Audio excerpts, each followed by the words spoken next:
All right. Hi, everyone. I guess we'll go ahead and get started. If this is your first time here, hi, I'm Ian. This is Brooklyn Public Philosophers.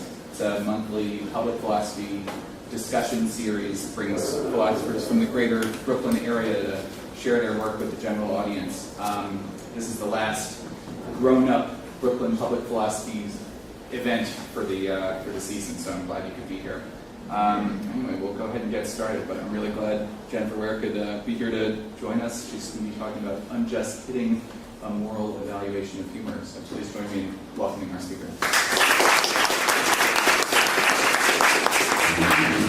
Thank you all for being here on your Tuesday evening. I don't know if you're still feeling the time change. I am, so I really appreciate that you're all out tonight. Hopefully it should be pretty entertaining. We will be talking about some jokes, maybe less jokes than you'd hope for, and also they might not be as funny as we'd like them to be for a number of reasons. I'm sorry, I'm not the best joke teller. I'm going to do my best. I am occasionally funny, but it's usually not intentional, so it might be a little belabored. Also, these jokes aren't necessarily the funniest. So there are lots of different kinds of humor. There are knock-knock jokes, there's slapstick, pantomime, long-form comedy, either in storytelling form, stand-up form. And then there are these sort of primitive jokes, and those are the ones we're going to be focusing on. We're going to be focusing on those as examples that we're using tonight because they're sort of the easiest to present, and they're simple, so they're easier to dissect. But at the same time, I think it's an important and open question whether or not these kinds of really simple, primitive jokes and the conclusions we draw about them can be extended to these more complicated forms of humor.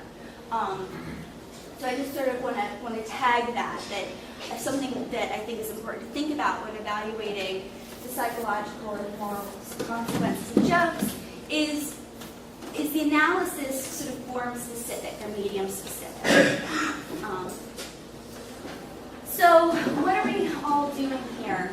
Not in an existential sense, but tonight I'm going to start by identifying particularly the jokes that I want to focus on this evening, and it's a rather narrow category, so I'm going to spend a few moments talking about that. Then I want to spend a while motivating the issue, providing reasons why I think hitting is serious business sometimes, and why we should be concerned with humor and with doing a sort of rigorous analysis of humor.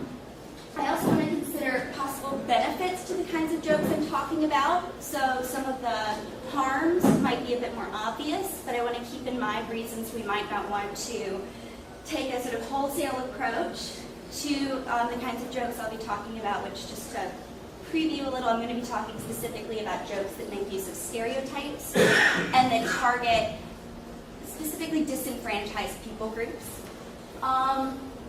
Then I want to review some approaches that might be more standard, both formally and colloquially, for determining when these kinds of jokes are morally problematic. Finally, I want to add something that I think hasn't really been taken seriously enough or considered to that conversation, and then we'll wrap it up. Hopefully, all of that fits in tonight. So I just want to start out saying, some jokes, and this might be rather obvious, are offensive, and in particular, some of these offensive jokes are jokes that make use of certain kinds of stereotypes that might be problematic for certain reasons, and target a particular people group, have a particular kind of butt in mind. There are other kinds of jokes we might call offensive that I'm not going to be thinking about in this analysis, namely jokes that are gross or dark, right? So these kinds of jokes we might in everyday language call offensive. That's not what I'm going to be referring to when I talk about offensive jokes this evening. So the kind of thing I'm not talking about are like dead baby jokes, toilet humor, things like that. Okay. But as an aside, I think it's an open question whether or not those sorts of jokes those dark or gross jokes have a moral character, right? So I'm going to be talking about the moral nature of these jokes that make use of stereotypes and that target disenfranchised groups. But that isn't to claim that dead baby jokes, toilet humor, humor of a dark sort aren't morally latent. And I'm happy to talk about that in Q&A if people want to talk about that other kind of category of humor we might often refer to as offensive. I have some ideas that maybe those are just disgusting and not morally problematic, but again, I think that's an open and interesting question. I'm going to be telling some jokes tonight that I wouldn't be telling in normal conversation, jokes that might express attitudes that I don't personally endorse. So I'm adding this as a disclaimer. I certainly don't want to offend anyone, but it's necessary in order for us to talk about the subject seriously and realistically to really have the material at issue sort of in front of us. So it's a necessity for the material that we consider some of these jokes. So just to get some jokes on the floor, I'll highlight the kinds of jokes I'll be talking about, and to break the ice, I'm going to tell a few of them. Why did the woman cross the road? I don't know, but why wasn't she in the kitchen? Okay. Why do women have legs? To get from the kitchen to the bedroom. And finally, what's funnier than a female comedian? Everything. Unfortunately, I'm not a great person to be telling that joke because I'm not funny, but lots of women are. I will say I'm more comfortable telling jokes about women than other groups. I will be telling jokes about other groups tonight, but I guess for my own comfort, I wanted to start by talking about women. I think that that's interesting, and I think that a lot of us probably have that sort of experience. We're more comfortable talking about or telling jokes about groups that we're members of. But I wonder whether that's morally salient, and it's something that I sort of want to cast a spotlight on a little later and be perhaps a little critical of, the idea that group membership has anything to do with how morally permissible a joke is to tell. I have in mind the kinds of jokes that comedians and non-comedians get in trouble over telling all the time. So these are just some headlines for explaining, situations comedians have found themselves in or the jokes they've told. You're probably pretty familiar with most of these instances. Daniel Tosh got in trouble for making a joke about a female audience member and how funny it would be if she was raped. Amy Schumer made a joke on Twitter, and a lot of these happen on Twitter. It doesn't seem to be something comedians should use. Amy Schumer made a joke about, at one point, enjoying dating Hispanic men, but then deciding she enjoyed consensual sex.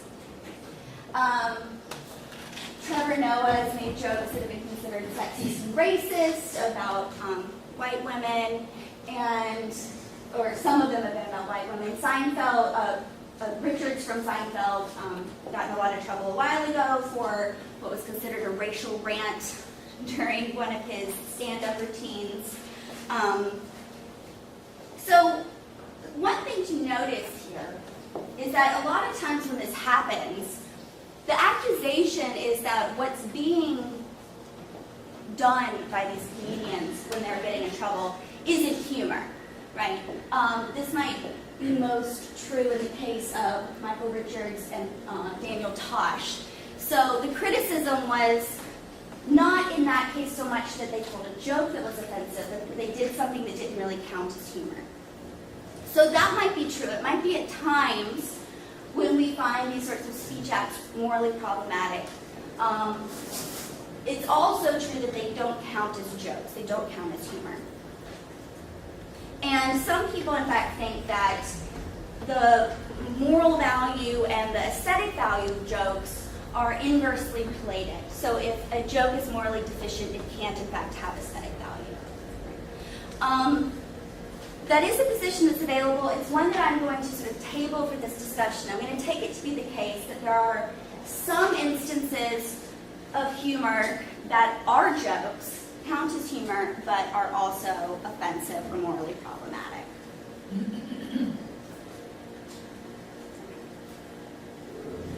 There are other claims that jokes can't be the kinds of things we should evaluate morally. So the position I just outlined is one that says, there are these things, jokes, and if in fact they're morally deficient, that affects how funny they are, right? And it might in fact cancel out the funniness.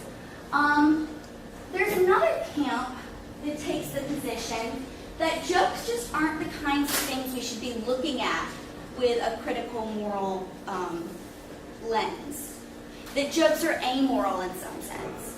So that when someone is telling a joke, they're not committing themselves to what they're saying in the same way we are when we're we're engaged in other kinds of speech. I want to resist this position. It's not a very popular position. I think most people who write about humor take it to be the case that humor can be a moral kind of thing, but I do want to go through some reasons why I think humor and jokes deserve critical moral attention.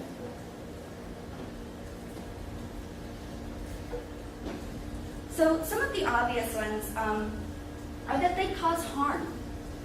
So offensive jokes can derogate. They can cause very uncomfortable feelings. They can diminish a targeted individual or targeted group's sense of self-worth. So one sort of interesting bit of empirical evidence is that jokes seem to have the capacity to instigate stereotype threat, right? So women, there was a survey of factors that affected women's sense of self-worth, of capability in the workplace. And workplaces where jokes about women and their abilities, where jokes like that were common, women were more likely to behave in ways that were considered stereotypical. So it seems like one of the ways in which jokes can be seriously harmful is that they can lead to these sorts of feelings, emotions, and behaviors on the part of the targeted individual or group.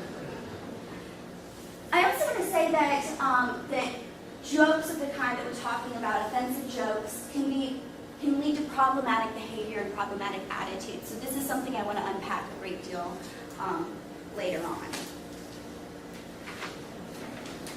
It's also worth mentioning that two of the theories of humor that have been historically most persuasive appeal directly to humor's ability to cause harm, to diminish, to establish inferiority. So historically, I think this is safe to say, historically the most popular theory of humor, meaning theory that intends to explain what makes something funny, was the superiority theory. So the superiority theory claims that it's a constitutive part of humor that whatever someone is laughing at is giving them a sense of superiority over the thing that's being laughed at, right? So humor puts down. And it does seem to be true, or at least intuitive, and in a lot of circumstances, this is what's going on when we're laughing. I have America's Funniest Home Videos up here because if you've ever watched the show, there are a lot of people falling, getting kicked in the groin, right, doing stupid things like jumping off of roofs and getting hurt. And we just assume that they're kind of okay, and that's why the video was sent in, and no one died or was horribly maimed. But it does seem like in a lot of these cases we're laughing at the stupidity of whoever is on the screen. So the superiority theory has been popular because it does capture what seems like is going on in lots of instances where we laugh. Freud's view on jokes. Also, I know he looks like a guy with a great sense of humor. Also appeals to this somewhat cruel that might be underneath laughter. So Freud's theory is it's called the relief theory. He wasn't the only person to support this view, but he's sort of an important figure in its development. And the idea behind the relief theory of jokes is that humor, laughter, is a sort of release, built up tension. And it's tension that builds up because we're so constantly repressing violent ideas and desires, and also sexual ideas and desires. And we have all of these emotions and all of this. He actually talks about mental energy that is stored up. And so when we laugh, we're releasing that energy. But of course, the energy behind that energy are these hostile ideas and attitudes. Both of these views have serious problems, the superiority theory and the relief theory. They're not the dominant theories of humor that are on the table now. Okay? But their historical significance, I think, at least supports the claim that humor can be serious business, that we should perhaps take it seriously, or we should take it seriously, because these ideas about hostility and superiority seem so closely and intuitively attached to those sorts of acts. Finally, jokes provide speakers with a sort of peculiar and perhaps privileged standpoint from which to speak. So this is a quote from George Carlin. He says, "Stand-up is a socially acceptable form of aggression. You get to name the targets, you get to fire the bullets, and the wonderful part is, after you've finished, you can say, 'Hey, can't you take a joke? This is humor, sir. What's the matter with you?'"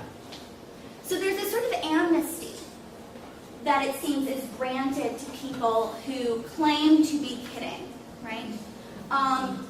Sometimes this might be intentional, and it might be used divisively. So someone might be expressing an attitude they explicitly and knowingly hold through the cloak of humor, and sometimes it might be less intentional. These might be implicit attitudes that we're not as aware of. But the thing that I find interesting and maybe insidious is that without sort of an evaluation of humor, without a theory to determine when a joke really does have some moral character, it seems like we don't have any ground to stand on when we want to criticize someone for making a joke that we think has some morally problematic nature. So all of this is to say that I think we should care a lot about jokes, and that I think we should take them seriously, and I think that we should engage in this sort of careful evaluation. One that I think this is a conversation that's been largely overlooked. So a lot of the work that goes into humor focuses on questions like the superiority theory focused on, and the relief theory focused on, questions of what makes something funny. And then the social and moral consequences of funny stuff hasn't been focused on as much. So I'm trying to do a little bit to amend that.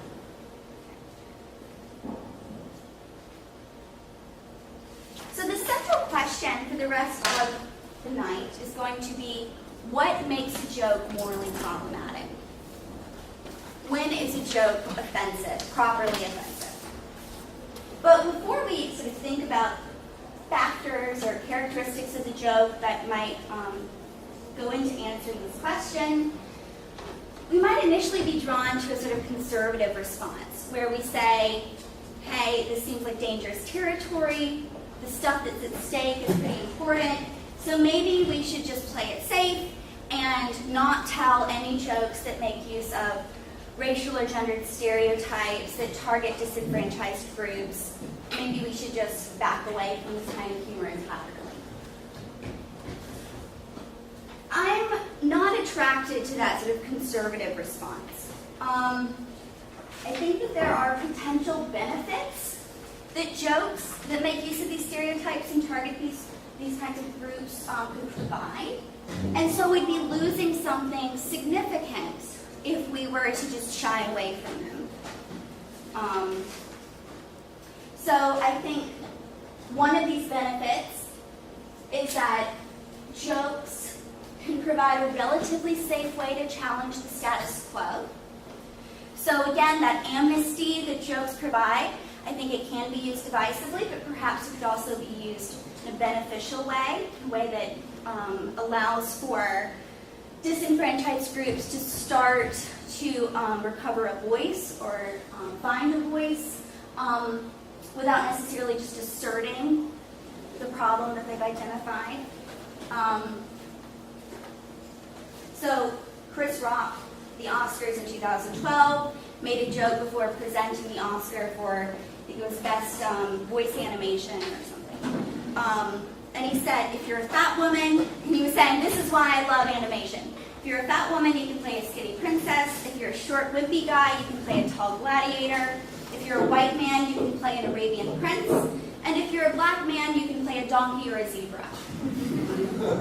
And the joke at the Oscars was followed by a lot of uncomfortable laughter and like a little weird applause. There's video of it online. It's really awkward. But I think that jokes like that clearly are making use of a sort of stereotype about limitations that black men might face.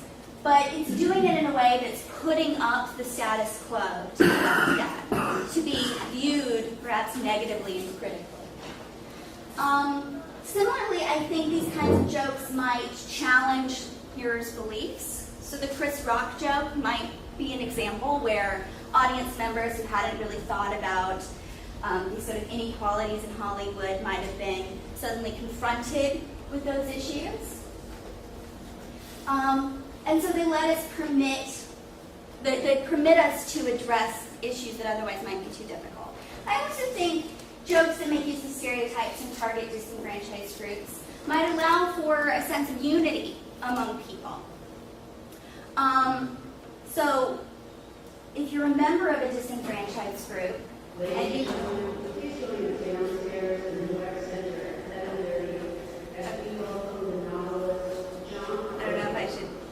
I guess I should just talk. None of you are going to go to that. So if you're a member of a disenfranchised group and you hear a joke that makes use of the stereotype you feel oppressed by or you feel has affected you, you might not have been aware of the fact that other members of that group feel a similar sort of oppression, and the joke might bring that to your attention. So here's another joke about women. How do you know a woman is about to say something smart? When her sentence starts with, "A man once told me." Right, so we butchered that one. Right. The idea here is anything that a woman says that is smart has to be couched in the context that a man once told her this smart thing. So perhaps you're not, if you're a woman and you're not aware of the fact that other women are feeling as if their ideas aren't being taken seriously and men are sort of dominating the conversation, a joke like this might create a sense of unity with other women. So these are just general reasons why I think taking the conservative approach is not advisable if we can get around it. If there are ways that we can perhaps tease out the jokes that are doing service to justice and morality from those that are problematic, then that would be preferable. Also, and people bring this last one up a lot, that we need to be able to talk about these things. We need to be able to talk about controversial things in the context of humor because it's relieving. Because it's hard to talk about those issues seriously, bravely all the time. And I want to take that sort of response seriously as well.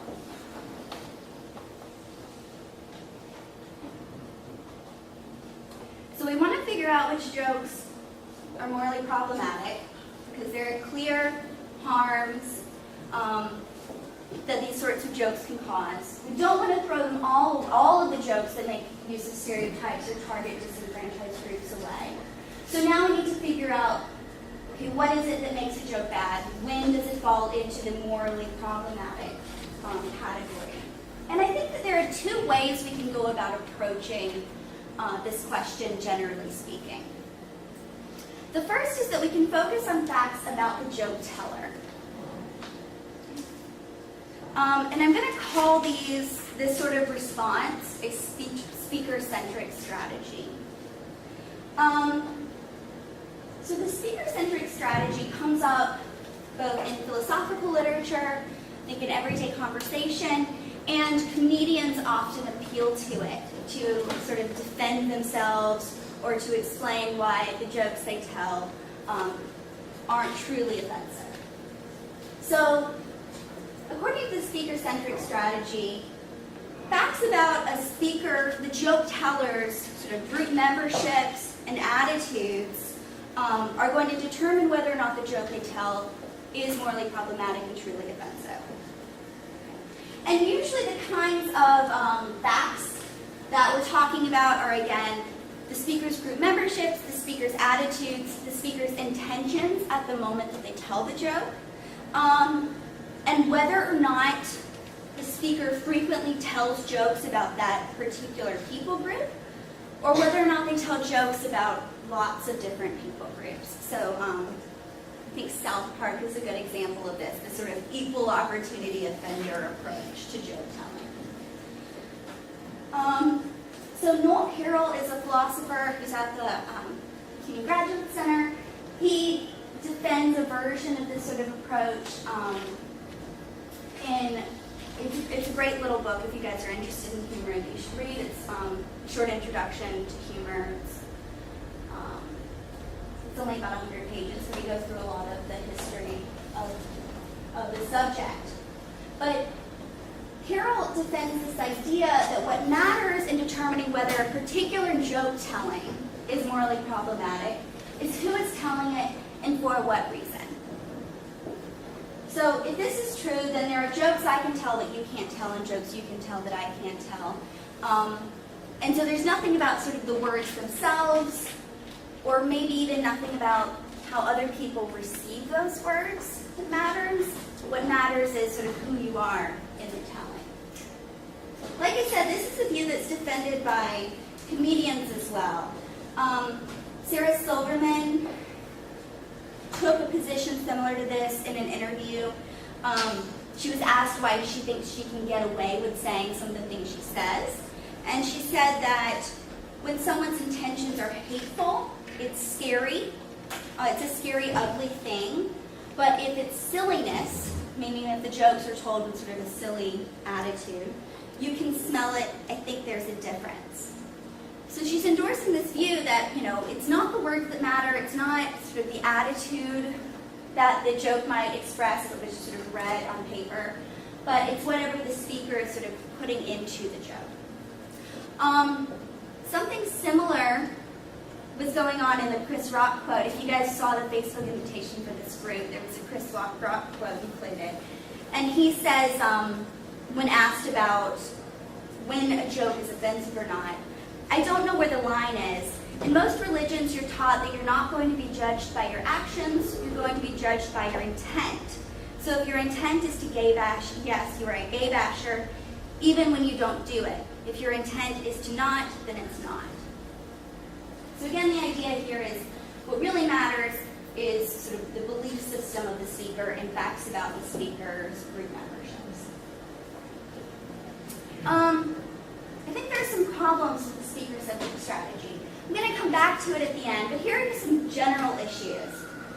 First, it seems like people can be self-hating, and they can also have negative attitudes about the groups they're members of. So a broad blanket statement like it's morally permissible to tell jokes about groups that you're a member of doesn't seem to capture that fact. There can be this sort of self-hating, self-referential humor. I'm also a bit confused by the defense that says if you tell jokes about lots of different groups, then the particular jokes you tell about particular groups are not morally problematic. It seems like if each of those tellings has some sort of moral is morally questionable, then more bad acts isn't going to make those other acts better. Okay?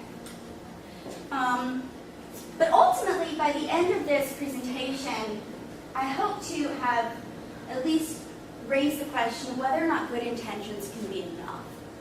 Right? So I want to say in a moment that individuals, even when they have the best intentions in mind, might be telling jokes in a way that has serious moral consequences and is therefore morally problematic. A bit of an aside, another problem I have with this speaker-centric approach is that it ties this really strong, it binds the speaker's attitudes and the moral character of the joke together in a way that I think can be, it can end the conversation before it starts. So if we think that whether or not a joke is racist or sexist depends on the attitudes of the joke teller, and we hear a joke and we feel very strongly that it's not an okay joke, that it's immoral or it raises moral issues, then that's going to lead us directly to the inference that the speaker is also racist or sexist or has these terrible attitudes. And I think this can derail the conversation about the moral nature of humor before it starts. It's a very accusatory position. So I think that if we can peel apart the attitude of the speaker and the character of the joke a bit, then we allow space to say, perhaps this speech act was problematic, but that doesn't necessarily mean something about the joke teller himself. The other approach is to say that a joke is bad when it has some sort of consequence or some anticipated consequence that is morally problematic. So here we're focusing not on facts about the joke teller, but on the effects of the joke. So the standard idea would be something like, morally problematic jokes are jokes that actually cause offense. I think there are some problems here. First, some jokes perhaps should offend us and don't. And also maybe some jokes that do offend us shouldn't. So starting with the second one, I don't know why I did this in reverse. It might be possible, it seems plausible, that feelings of offendedness could be misplaced. There could be inappropriate outrage. There have been a lot of comedians in the news lately complaining about what they perceive to be inappropriate outrage or offendedness. Jerry Seinfeld, Chris Rock have both come out and said that they're not doing stand-up acts at college campuses anymore because their impression is that students are too politically correct. They get offended too easily. I'm hesitant. I'm cautious in saying, I think we should be cautious when we accuse someone who reports offense of not being justified in feeling that way, because if in fact they're justified in that offense, we might be sort of compounding the harm that's done by disregarding that reaction. But it still could be the case that some of these feelings are inappropriate. It could also be the case that sometimes we don't feel offended, or no one who is actually in the audience of a joke telling feels offended, but that they should. So I think the most obvious example would be anti-Semitic jokes told at a neo-Nazi rally. Right? It might be the case that no one is actually offended by those jokes, but that doesn't mean they shouldn't be. Right? If the status quo is morally problematic, then feelings of offense aren't going to be a very good indicator of how we ought to feel. Okay. So those are some of the problems with the standard articulation of an account of when jokes are morally problematic that focuses on the effects.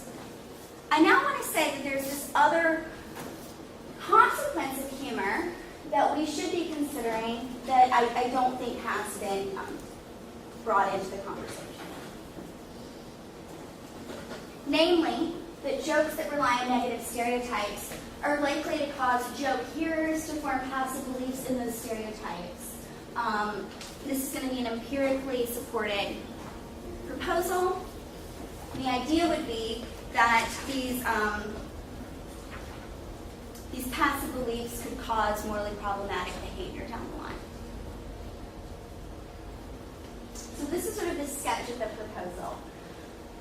When we consider a proposition, and I'm going to go through this in more detail in just a moment. When we consider something that we can take up for belief, we passively accept it or come to believe it.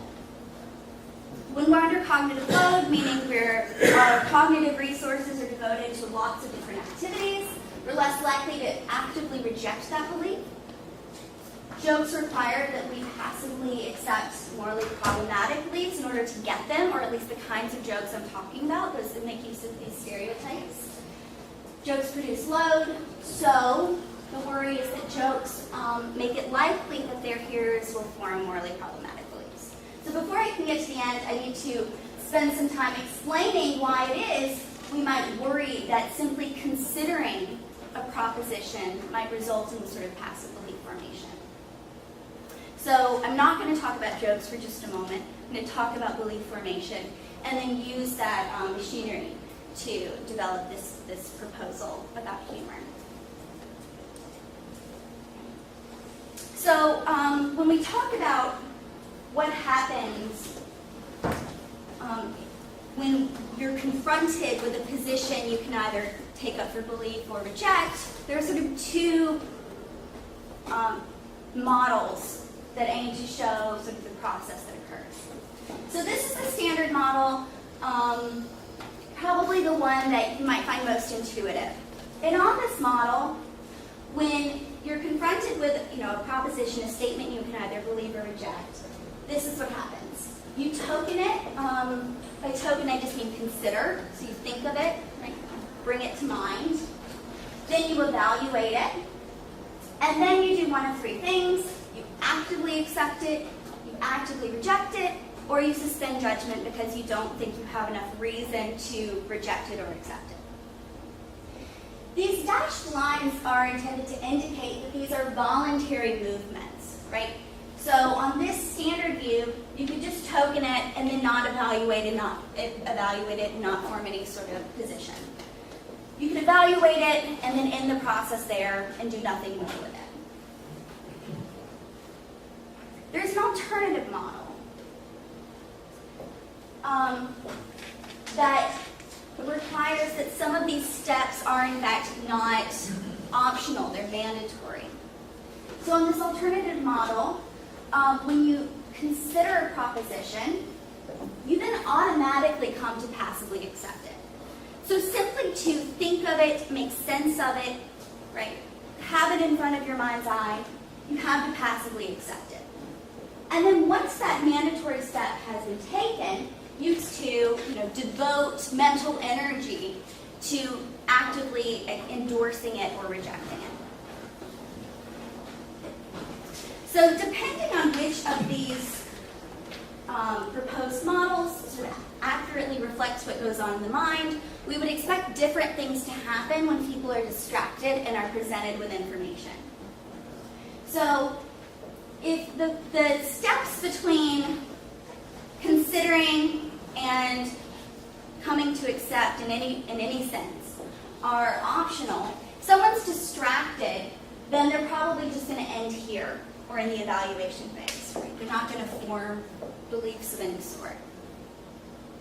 But if this model correctly reflects what goes on in the mind, then distraction isn't going to override the mandatory step. So distraction would actually result in more passively accepted propositions, because what you're just not going to have the energy to do is to go back in and make a deliberate choice to reject something.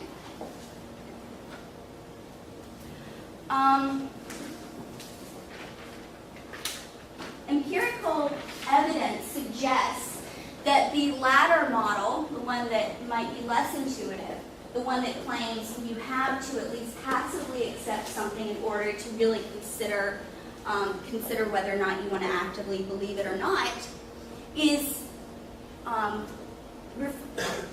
more accurate depiction of what's going on. Okay.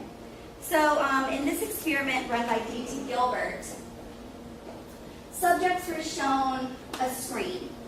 Okay?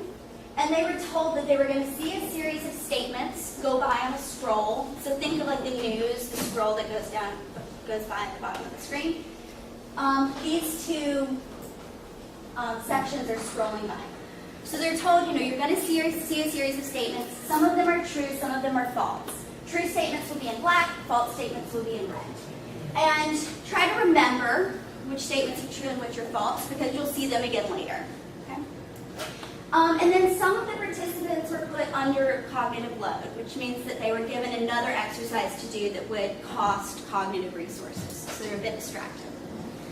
The load in this case was there was another crawl going by underneath the crawl of statements, and every time they saw the number 5, they had to press a button.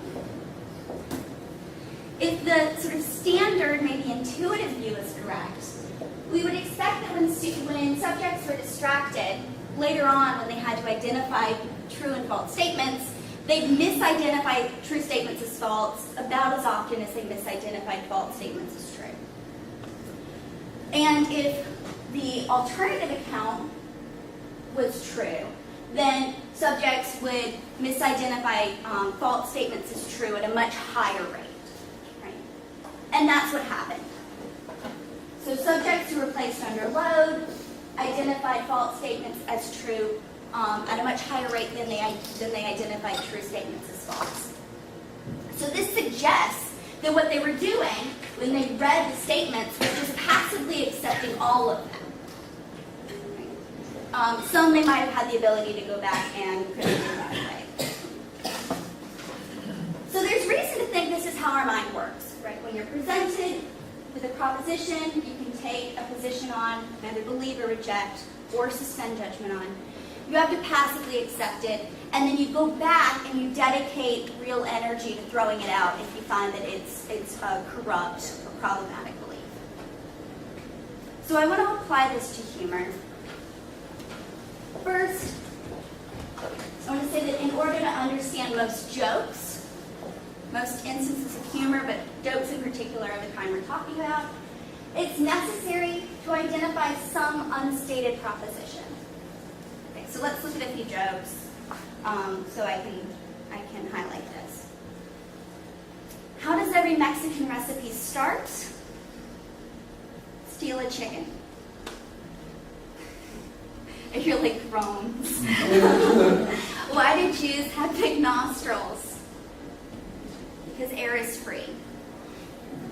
What do you call a white... It's probably really funny for people who are outside and don't know what we're talking about. You can see the screen.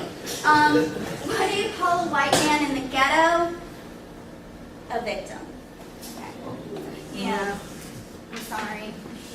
Okay. So it seems like there were pieces that were missing that we had to token or consider or recognize in order to get those jokes. Even if you didn't find them funny, some people do. Even if you didn't find them funny, in order to understand why the punchline followed, you had to recognize those. So, the unstated proposition here is something like Mexican people are thieves. Here's something like Jewish people are miserly. Here's something like, first of all, white men aren't the kinds of people who belong in a ghetto, and also that ghettos are violent. Right? But in order to get the punchline, it seems like there's this propositional content you have to consider or recognize. So, if we must passively believe a proposition to consider it, and we have to consider these kinds of propositions to get these jokes, then we have to at least passively believe those stereotypes in order to get the kinds of jokes I just went through. This isn't in and of itself a problem. right? We're confronted with lots of things we could believe on a daily basis that we don't end up believing. And that's because we go back and we do the hard work of actively rejecting the belief and throwing it out. So it really only becomes a worry when we're confronted with these kinds of propositions and we're under load. So we don't have the cognitive resources to dedicate to that ejection process. And I want to claim that jokes, in fact, produce cognitive load. I think there's a lot of intuitive force to this sort of claim. Jokes are very demanding of us. They require that we identify missing elements in what's been said.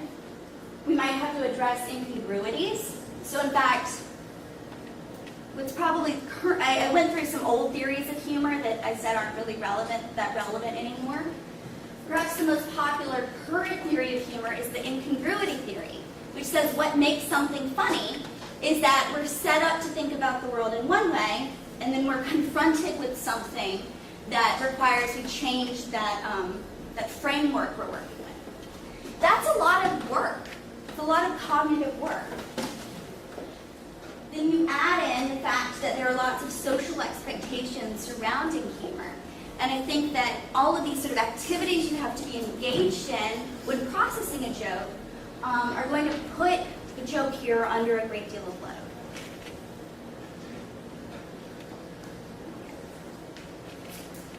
So we've considered the empirical evidence that indicates that when we consider a proposition, we have to passively accept it. When we're under load, we're less likely to actively reject it. I tried to motivate the idea that jokes, in fact, do require that we consider propositions of that kind, and that jokes produce load. So the worry then is that certain jokes make it likely that their hearers will form morally problematic beliefs. And these morally problematic beliefs might result in actual behaviors in the real world. Different treatment of the individuals they form beliefs about, discrimination, things like that. I want to take a second here and think back to the speaker-centric view that said what determines whether or not a joke is offensive or morally problematic are facts about the joke teller, their attitudes and intentions.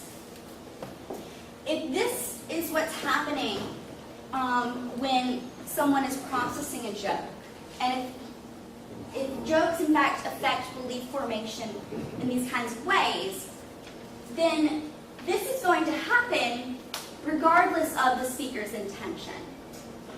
So even if the joke is told subversively or sarcastically, if it requires the consideration of sort of stereotype, it looks like this mechanism is not going to be sensitive to whatever the joke teller was intending by their utterance. So I intend for this to cast further doubt on the speaker-centric strategy, because it looks like good intentions aren't going to be enough to override this morally troubling consequence of jokes. So now what? I said before, I don't want to throw away this kind of humor wholesale. I think there are productive and desirable things we can get from it. But this might look a little bleak, right? If these sorts of mechanisms go into play, no matter what the intention is, then how are we supposed to get these good, desirable effects out of jokes that make use of stereotypes without forming passive beliefs in them? And I don't have as much to say here as I would like. This is something that I'm currently thinking about. I do think that perhaps there are things the speaker could do besides have good intentions, things that are more deliberate, perhaps less subtle, that might trigger or suggest that the hearer override the cognitive load, dedicate the necessary resources to considering the attitude the joke really made use of. I think part of the problem here is that doesn't sound like a very funny process. So when we think about people who are going to be telling jokes, particularly professionally. It's not clear how that could be worked into the act. But I do think some comedians do something like this by telling jokes that have countervalences or that make use of other attitudes that sort of require that the audience consider the coherence of beliefs they might have passively picked up. So I'll just wrap up really quickly. What have we done? What I hope to have done is to at least have motivated this issue, made it clear that jokes have serious consequences, and so things told in jest should be people who are telling things in jest should be held accountable for those beliefs to some degree, right? And that perhaps as responsible moral agents, there are things we shouldn't joke about, jokes we should respond to in certain ways. But the specifics of this are very unclear. There are seemingly lots of things that might go into determining whether or not a joke is offensive or morally problematic. I think I've added something to that list. I think that we haven't been thinking about the sorts of passive beliefs jokes might require a hearer to come to have. And that's something that deserves consideration. But I certainly don't think that's the last word in the moral evaluation of humor. In fact, I think a complete evaluation is probably going to be pluralistic and pull in lots of different characteristics. So, yeah, I guess we'll move on to questions.